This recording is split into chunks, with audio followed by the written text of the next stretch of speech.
Cairo, 1991. A geologist kneels at the edge of a limestone trench on the Giza plateau. He isn't looking at the Great Sphinx. He's looking at the wall behind it. Most people walk right past it. Tourists photograph the face, the paws, the pyramids beyond. But hidden inside that trench is something that shouldn't exist. Deep, rolling, vertical channels cut into the rock. The unmistakable fingerprint of heavy rainfall. Thousands of years of it. In a desert that hasn't seen rain like that since before Egypt was born. Not a myth, not a metaphor.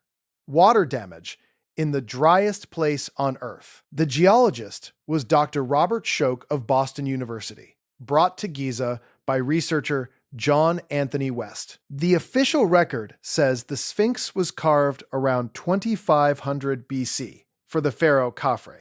But here's the problem.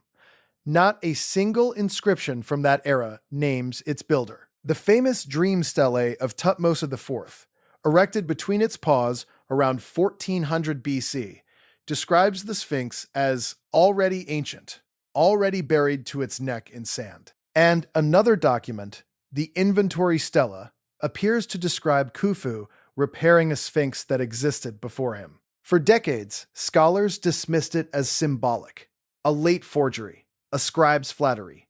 But if you're enjoying this investigation, subscribe, because what the rock itself says is harder to dismiss. Egyptian priests spoke of Zep Tepi the first time, an age when the gods ruled a green and fertile land. Historians filed it under mythology, but read it as a climate record, and it changes. A green Nile Valley. Rain. It sounds like memory, not legend. They weren't guessing. They were recording. Follow the clues.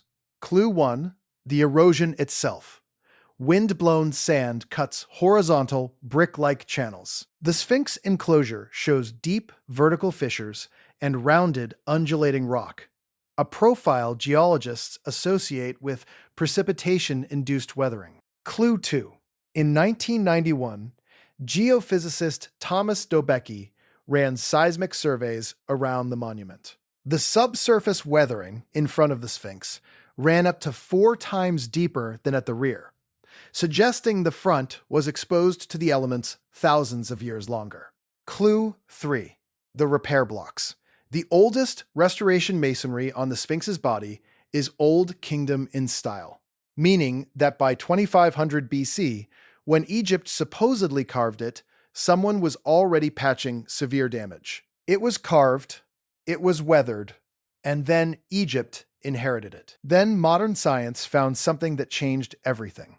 Climate data confirms the Sahara was green, the African humid period, with sustained heavy rains ending around 3000 BC and peaking millennia earlier. And at Nabta Playa, 500 miles south, archaeologists dated a megalithic astronomical circle to roughly 7,000 years ago. Sophisticated builders in the rain-fed Sahara long before the pharaohs. Yet when Schoch presented his findings to the Geological Society of America in 1991, geologists were intrigued and Egyptologists were furious. Requests to drill beneath the enclosure stalled.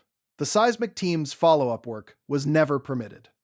A cavity Dobecki detected beneath the left paw remains unexplored. It was scanned, it was recorded, and then it was closed. Now, does this prove the most extreme version of the story? Probably not. Skeptics argue salt crystallization and poor quality limestone layers could mimic rain erosion. That's a fair objection. But that explanation has a problem. It doesn't account for the deeper subsurface weathering at the front, or the Old Kingdom repairs on supposedly new stone. Even the cautious reading pushes the Sphinx back thousands of years. And if that's true, it means our history is missing a chapter. A culture with the tools, the organization, and the reason to carve a 240-foot guardian out of bedrock before Egypt existed. Who were they? What were they watching for on the eastern horizon? Tonight, the Sphinx stares into the sunrise, as it has for perhaps 9,000 years. The trench is still there. The cavity beneath the paw is still sealed, still waiting.